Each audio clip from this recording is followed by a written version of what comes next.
Hello guys, आप सबका हमारे चैनल वन विजन साइंस में स्वागत है।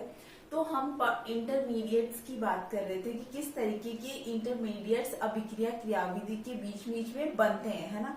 तो हमने देख लिया था कि समान विखंडन से रेडिकल्स बनते हैं या मुक्त मूलक बनते हैं, वो भी क्या होते हैं, इंटरमीडिएट्स होते हैं। और विषमांश विखंडन से जो कार्बोकेटाइन और कार्ब एनाइन बनते हैं वो भी क्या होते हैं, इंटरमीडिएट्स होते हैं। लेकिन इसके अलावा भी बहुत सारे ऐसे इंटरमीडिएट्स होते हैं जो रिएक्शंस के बीच में बनते हैं। हम एक एक करके उनको डिस्कस करेंगे, है ना। तो सबसे पहले हम शुरू करते हैं कार्बीन। कार्बीन एक मध्यवर्ती होता है, एक इंटरमीडिएट होता है जो रिएक्शन के बीच में बनता है और बहुत ज्यादा क्रियाशील होता है। तो हम इसके बारे में देखते हैं, है ना। तो हम क्या पढ़ेंगे, कार्बीन मध्यवर्ती।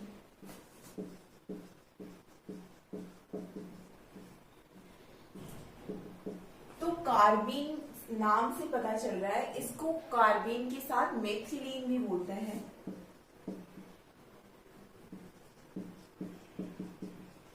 कार्बीन के साथ मेथिलीन भी बोलते हैं। इसका सूत्र क्या होता है, अगर मैं इसका फॉर्मूला लिखना चाहूं तो किस तरीके से लिखूंगी। सबसे पहले तो जब कार्बन के साथ 4 हाइड्रोजन जुड़े हुए होते हैं तो उसको हम क्या बोलते हैं, मेथेन बोलते हैं। जब एक हाइड्रोजन क्या करे, इसको हम क्या बोलते हैं, मेथेन बोलते हैं। जब इसके साथ मैं एक हाइड्रोजन हटा दूं तो जो CH3 समूह बनता है उसको मैं क्या बोलती हूँ, मैथिल समूह बोलती हूँ।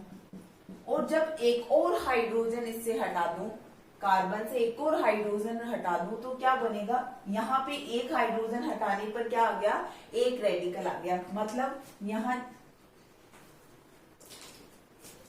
जैसे कार्बन है, कार्बन के साथ क्या जुड़े हुए हैं, 4 हाइड्रोजन जुड़े हुए हैं। अब इसका क्या करती हूँ मैं, समान विखंडन करती हूँ या समान तरीके से इस कार्बन और हाइड्रोजन के सहसंयोजक बंध को तोड़ती हूँ, है ना। या फिर कोई फोटो अपघटन द्वारा या लाइट देके क्या करती हूँ, इस बॉन्ड को तोड़ती हूँ।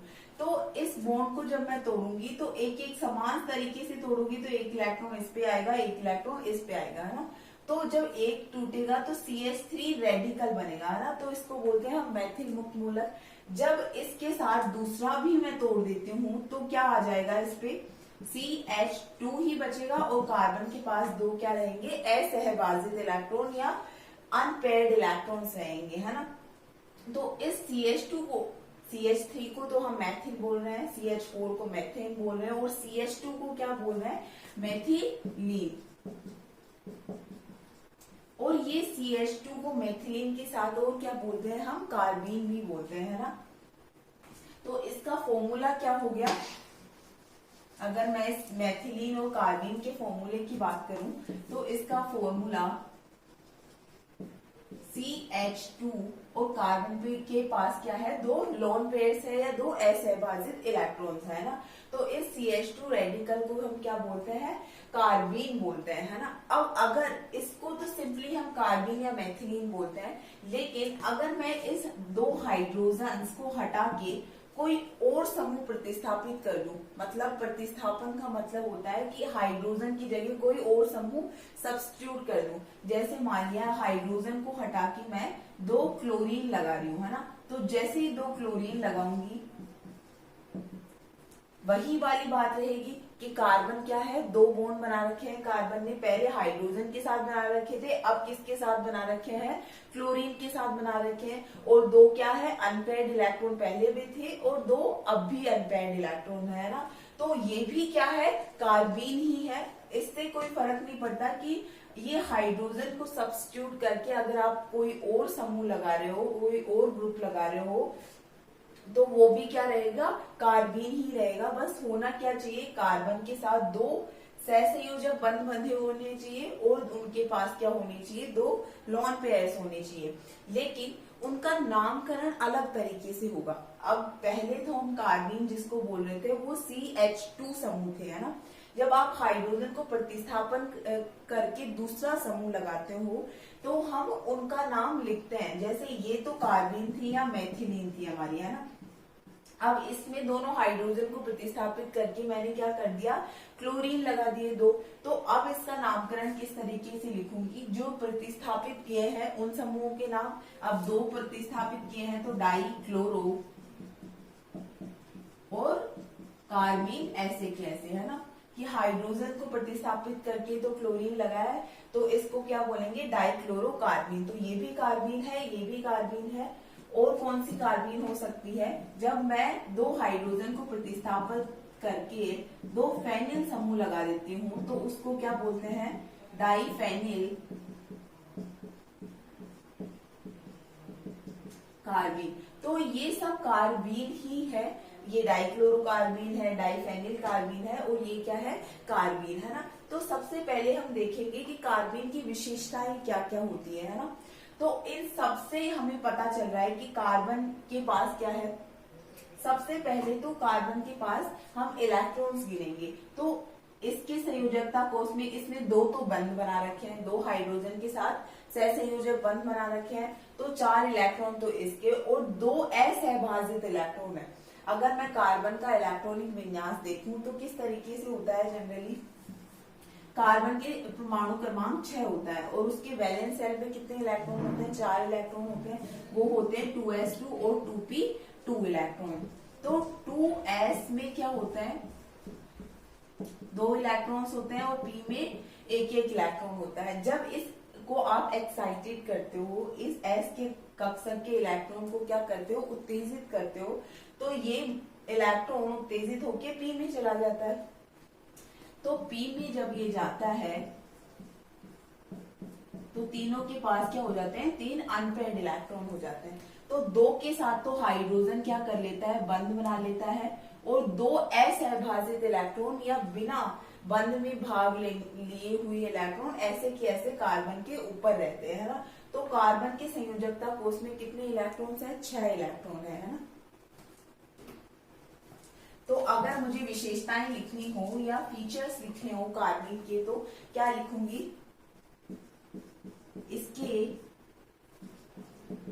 संयोजी कोष में 6 इलेक्ट्रॉन होते हैं। अब 6 इलेक्ट्रॉन है और 2 क्या है, 2 असहभाजित इलेक्ट्रॉन है। हमेशा कार्बन कैसा रहता है, कार्बन जनरली क्या रहता है, 4 बॉन्ड बना के रहता है और जब वो 4 बॉन्ड बना लेता है तभी वो क्या होता है, स्थायी होता है ना। तो अभी तो इसके पास 2 ही बंध बने हुए हैं, तो ये क्या है, अस्थायी है। और 2 असहभाजित इलेक्ट्रॉन है तो ये क्या चाहता है, 2 और बंध बनाना चाहता है ना। तो असहभाजित इलेक्ट्रॉन होने की वजह से एक तो अस्थायी है और दूसरा क्या है, क्रियाशील है ना। और किसी भी अभिक्रिया के बीच में बनती है इस तरीके की स्पीसीज, तो क्या कहेंगे, मध्यवर्ती है ना। तो दूसरी विशेषता हम क्या लिख सकते हैं, यह क्रियाशील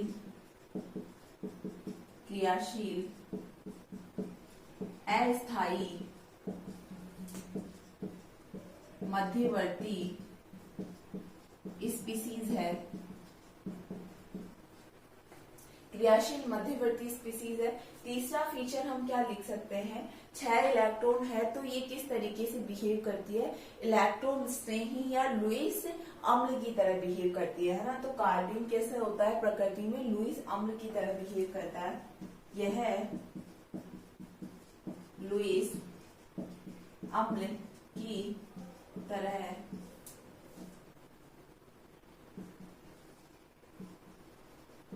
बिहेव करता है, बिहेव या व्यवहार दर्शाता है।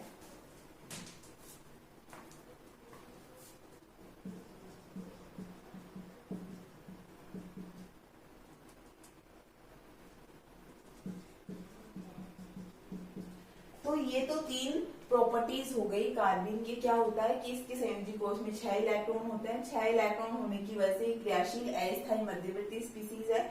और तीसरा क्या कि 6 इलेक्ट्रॉन होने की वजह से ये लुईस अम्ल की तरह बिहेव करता है ना। तो ये तो कार्बन की बात हो गई कि क्या क्या फीचर्स है कार्बन के, है ना।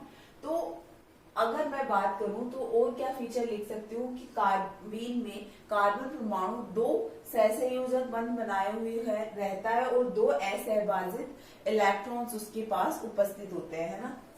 तो इसके पास इसमें कार्बीन दो सहसंयोजक बंध बनाए रहता है और दो असहभाजित इलेक्ट्रॉन रहते हैं।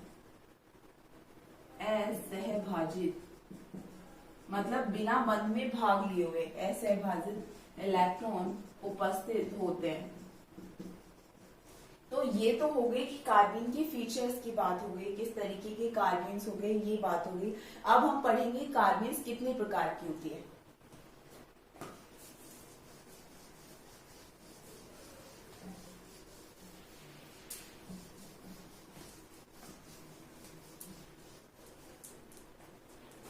तो कार्बन का अगर हम प्रकार या टाइप्स पढ़ें तो टाइप्स कितने टाइप की होती है, जनरली 2 टाइप की होती है। और 2 टाइप कौन कौन से होते हैं, सिंगलेट और ट्रिपलेट कार्बन, है ना।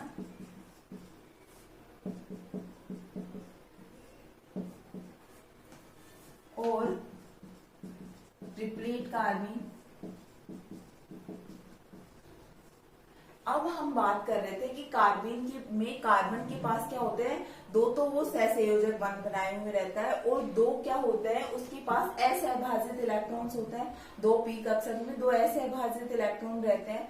तो जब 2 असहभाजित इलेक्ट्रॉन दोनों कक्षकों में उपस्थित ना होके एक ही कक्षक में उपस्थित होते हैं, जनरली किस तरीके से होता है, कार्बन के पास 2 हाइड्रोजन के साथ या 2 हाइड्रोजन के साथ 2 सहसंयोजक बंध बने हुए रहते हैं और उसके पास क्या होते हैं, 2 कक्षक रहते हैं। जब 2 कक्षकों में से इलेक्ट्रॉन जनरली कैसे होता है, 2-2 एक-एक इलेक्ट्रॉन उपस्थित होनी चाहिए, लेकिन जब दोनों एक-एक इलेक्ट्रॉन उपस्थित ना होके दोनों कक्षकों में एक ही कक्षक में ये दोनों इलेक्ट्रॉन्स उपस्थित हो तो उस कार्बन को हम क्या कहते हैं, जब दोनों इलेक्ट्रॉन एक ही कक्षक में उपस्थित हो तो उस वाले कार्बन को हम क्या बोलते हैं, सिंगलेट कार्बन बोलते हैं। और इसमें संकरण किस तरीके का होता है, सिंगलेट कार्बन में sp2 संकरण होता है।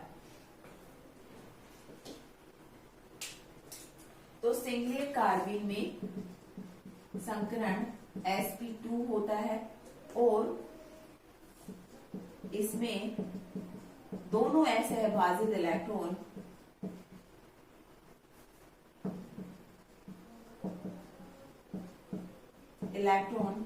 एक ही कक्षक में उपस्थित रहते हैं।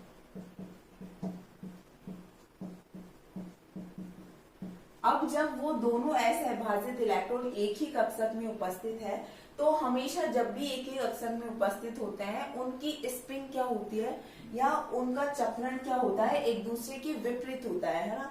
तो जब भी चक्रण एक दूसरे के विपरीत होता है तो वो एक दूसरे के द्वारा निरस्त कर दिया जाता है और निरस्त करने के बाद हमें जो कार्बन मिलता है उसकी स्पिन जो हमें मिलती है वो किस तरीके की मिलती है, सिंगलेट स्पिन या 1 स्पिन s की वैल्यू क्या मिलती है, 1 मिलती है। तो इस वजह से हम क्या बोलते हैं उसको, सिंगलेट कार्बन। दूसरा जो हमारा कार्बन है वो क्या होता है, ट्रिपलेट कार्बन। अब कार्बन में 2 हाइड्रोजन के साथ कार्बन ने 2 सहसंयोजक बंध बनाए हुए होते हैं और उसके पास क्या होते हैं, 2 इलेक्ट्रॉन्स, 2 कक्षक होते हैं जिनमें एक एक इलेक्ट्रॉन्स रहते हैं ना। तो ये इलेक्ट्रॉन एक एक इलेक्ट्रॉन जब दोनों कक्षकों में रहते हैं तब उस कार्बन को बोलते हैं ट्रिपलेट कार्बन।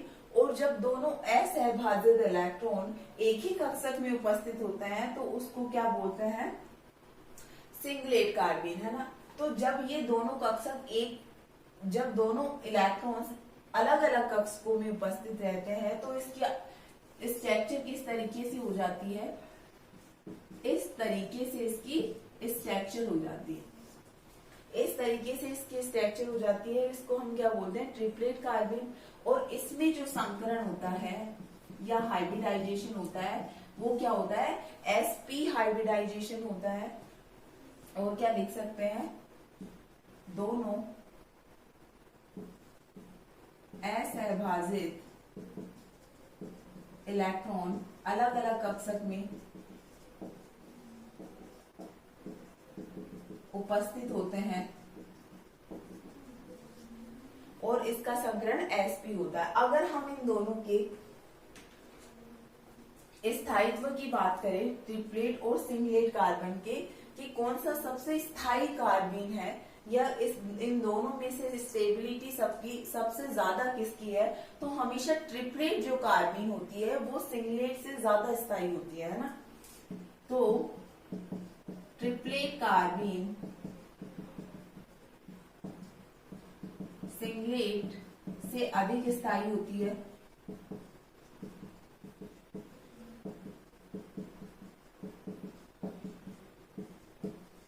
तो ये तो हो गई टाइप्स ऑफ कार्बन, है ना। 2 टाइप की होती है, सिंगलेट और ट्रिपलेट। जब दोनों इलेक्ट्रॉन्स असहभाजित इलेक्ट्रॉन एक ही कक्षक में उपस्थित हो तो उसको सिंगलेट बोलते हैं। जब दो अलग अलग कक्षकों में उपस्थित हो तो उसको क्या बोलते हैं, ट्रिपलेट बोलते हैं। अब हम पढ़ेंगे कि कार्बन को हम किस तरीके से बना सकते हैं ना। तो कार्बन के बनाने की विधियां,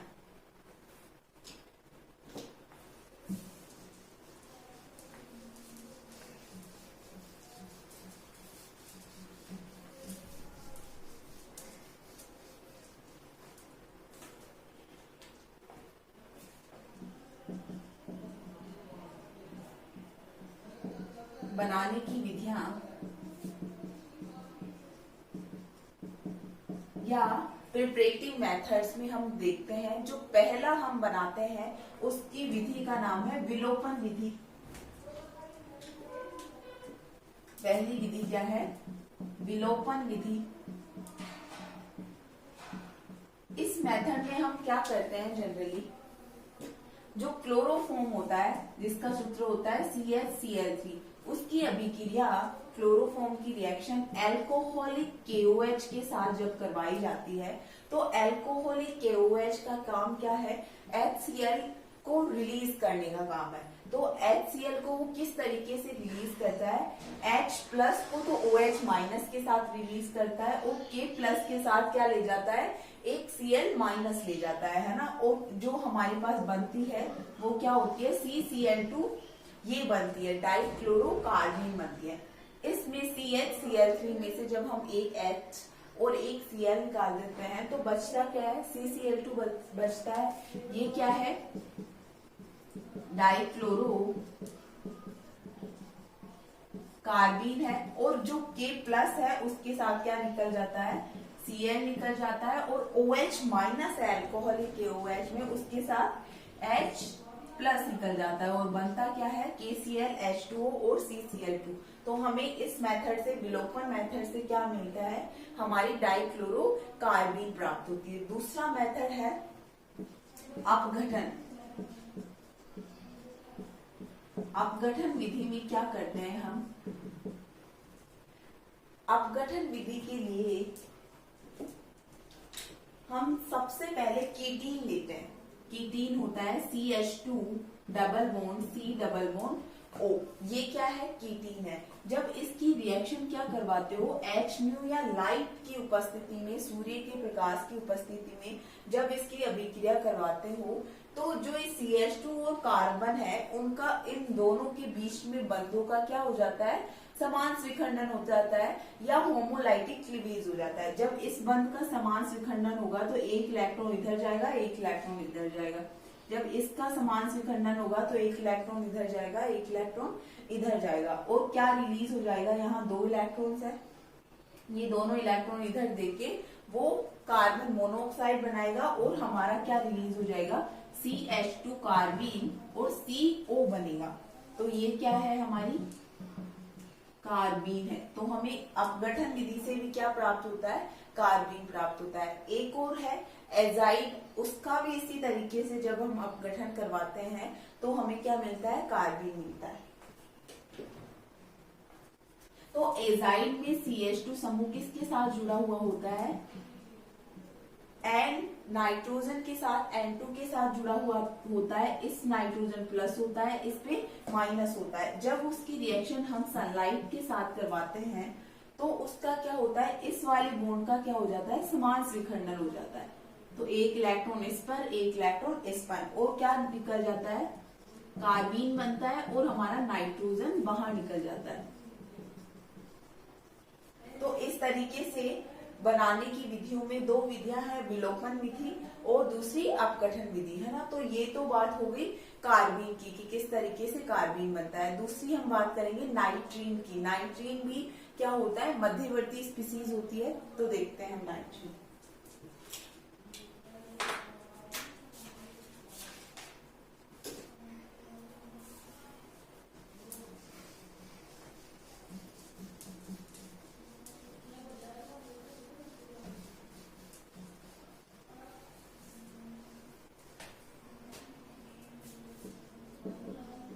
नाइट्रीन मध्यवर्ती, जिस तरीके से हमने अभी क्या पढ़ा, कार्बीन पढ़ा, उसी तरीके से अब हम क्या पढ़ेंगे, नाइट्रीन पढ़ेंगे। कार्बीन में हम बात कर रहे थे CH2 डबल बॉन्ड की, कि इस जिसमें कार्बन दो सहसंयोजक बंध बनाए हुए रहता है और उसके पास क्या रहता है, दो असहभाजित इलेक्ट्रॉन रहते हैं। उसी तरीके से जब अमोनिया क्या होता है, NH3 होता है, उसके ऊपर क्या होता है, नाइट्रोजन पर एक लॉन पेयर होता है। जब एक हाइड्रोजन को मैं हटा देती हूँ तो NH2 बनता है। इसको क्या बोलती हूँ, एमीन बोलती हूँ, इसको अमोनिया बोलती हूँ। और जब इसमें से एक और हाइड्रोजन हट जाता है तो क्या आ जाता है, एक और हाइड्रोजन हट जाएगा तो दो, एक हाइड्रोजन हटने पर एक लोन पे एक अयुग्मित इलेक्ट्रॉन आ गया, दो हाइड्रोजन हटने पर दो अयुग्मित इलेक्ट्रॉन्स आ गए और दो अयुग्मित इलेक्ट्रॉन्स पहले से थे।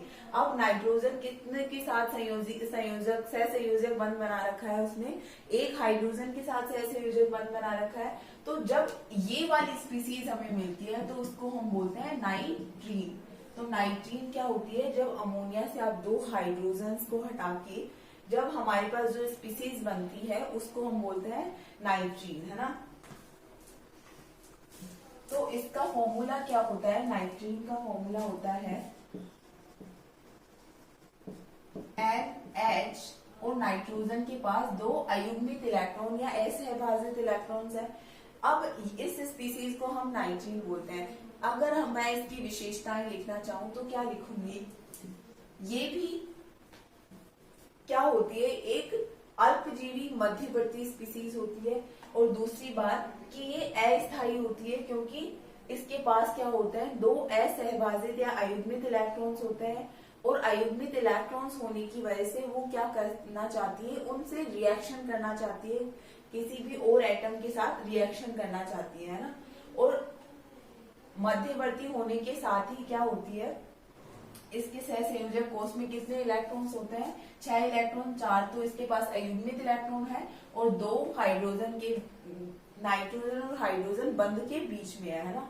तो अगर इसकी विशेषताएं हम, यह है अल्पजीवी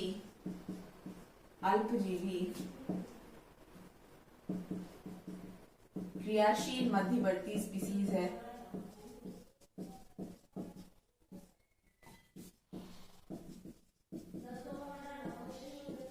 स्पीसीज है, इसमें इसके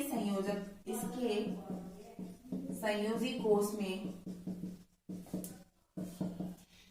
6 इलेक्ट्रॉन्स होते हैं।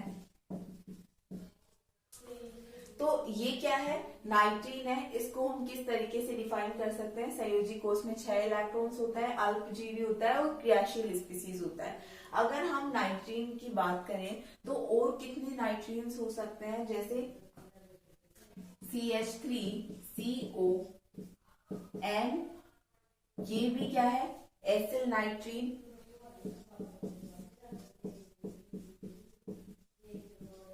ये भी क्या है, सिर्फ नाइट्रीन है। इसमें जो हाइड्रोजन के साथ बंध बना रखा था, अब इसने किसके साथ बंध बना रखा है, कार्बन के साथ बंध बना रखा है। और इसके संयोजी कोष में 2 अयुग्मित इलेक्ट्रॉन युग्म उपस्थित है ना। तो 6 इलेक्ट्रॉन होने की वजह से ये किसकी तरह बिहेव करता है, लुईस अम्ल की तरह तरह व्यवहार करता है। अगर ये तो हो गई कि नाइट्रीन की विशेषताएं क्या क्या होती है। अगर हम इसकी विधि बनाने की तरीके देखें कि किस तरीके से बना सकते हैं, तो अब देखते हैं हम नाइट्रीन को बनाने की विधियां।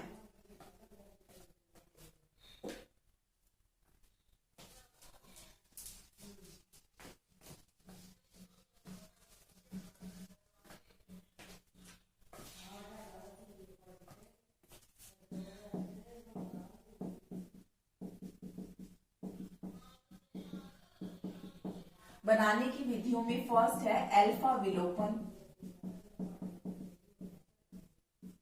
अल्फा विलोपन विधि, उसमें हम क्या करते हैं, एमाइड लेते हैं या एल्केन एमाइड लेते हैं। उसका फॉर्मूला क्या होता है, RCONH2। ये क्या है, एल्केन एमाइड, एल्केन एमाइड है। तो एमाइड की जब हम विलोपन, अल्फा विलोपन करवाते हैं, तो उसके लिए सबसे पहले इसकी रिएक्शन किससे करवाऊंगी, मैं Br2 से करवाऊंगी। जब Br2 से इसकी रिएक्शन करवाते हैं तो होता क्या है, ये एक हाइड्रोजन एमीन में से एक हाइड्रोजन एक ब्रोमीन द्वारा क्या हो जाता है, प्रतिस्थापित हो जाता है, और हमें RCONHBr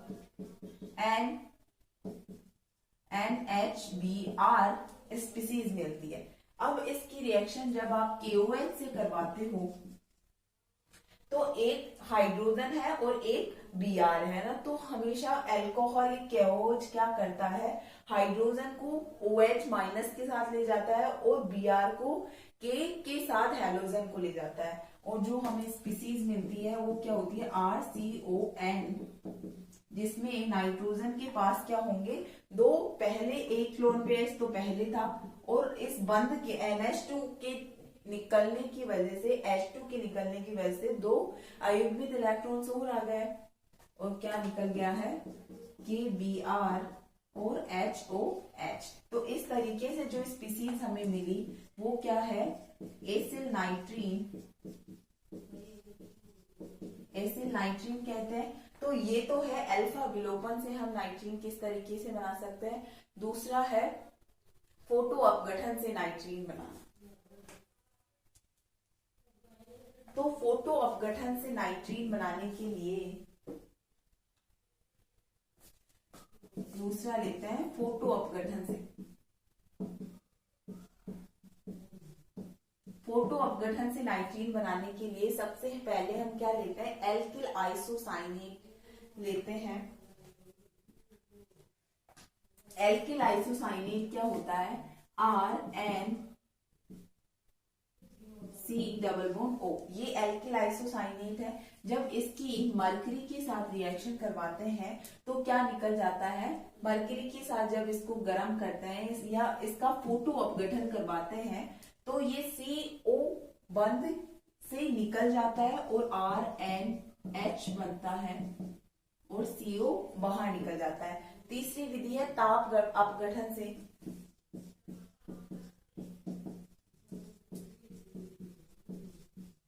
तो ताप अपघटन किसका करवाएंगे, जब हम एजाइड का ताप अपघटन करवाते हैं तो हमें क्या मिलती है, हमारी नाइट्रीन मिलती है।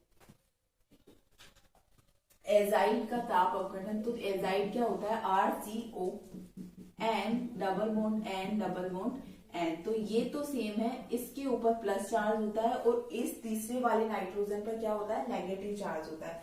ताप अपघटन करवाते हो, गर्म करते हो इसको, तो एक नाइट्रोजन का अणु निकल जाता है और हमारे पास क्या मिलता है, ये वाली स्पीसीज मिलती है जिसमें एक इलेक्ट्रॉन इस पे, एक इलेक्ट्रॉन इस पे, एक इलेक्ट्रॉन इस पे। तो RCON